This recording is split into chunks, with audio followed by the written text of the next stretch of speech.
શિવિરપુરના જોગી જલારામ ભાવપાણી ઘણાને શરમ લાગે, ઘણાને શરમ લાગે કે બધા નાચું છે હું મંડળને ગાહ કરે કોણ જાણે. મેં ઘણી વાર સાંભળ્યું સંતોની વાણી. એક ભાઈ મંદિર પર જતો હતો, ઉપર ડુંગર પર માતાજીના, એની નિંદા કરતો હતો કે એવું થોડી કે માતાજી ત્યાં ઉપર જઈને સાંભળે, બરાબર ને? તો બધા નિંદા કરતા હતા કે ત્યાં નરસિંહ મહેતા બજારમાં નાતા હતા. તો એ મેરા માતાજીની ભક્તિ કરે. ઘણાએ કહ્યું આને દેખાય નહીં, આંખે દેખાતું નહીં હતું, એ બીજાના સહારે માતાજી પાસે જતા હતા.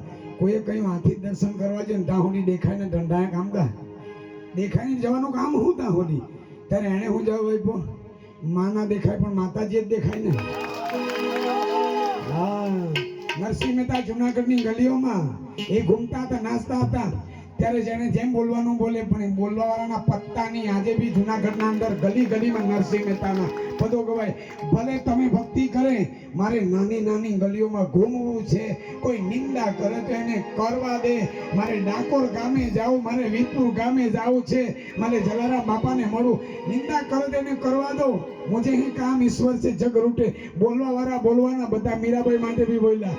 પણ તમે ભગવાનના ભજનમાં એવા મસ્ત થઈ જાઓ કે ભલે બોલવા વાળા બોલે, તમે રામ રામ બોલો ને તમારા પક્ષમાં ભગવાનની કૃપા વરસી જાય.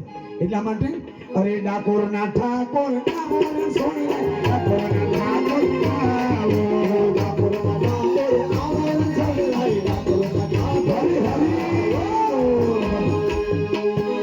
અમારે કીર્તિભાઈ તો એટલા ફોર્મમાં ફાડી નાખવા.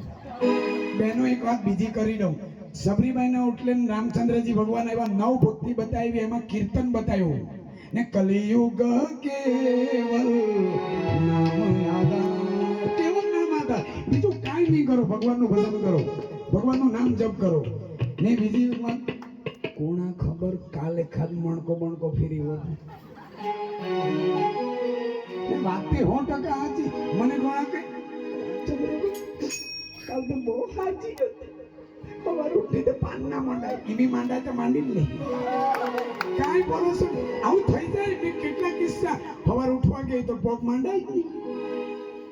કાંઈ ખબર નહીં આ ગાડી ક્યારે પંચર પડે, બરાબર? એટલે આ ભજન સ્ટેપની છે, લગાવી લેવાય છે.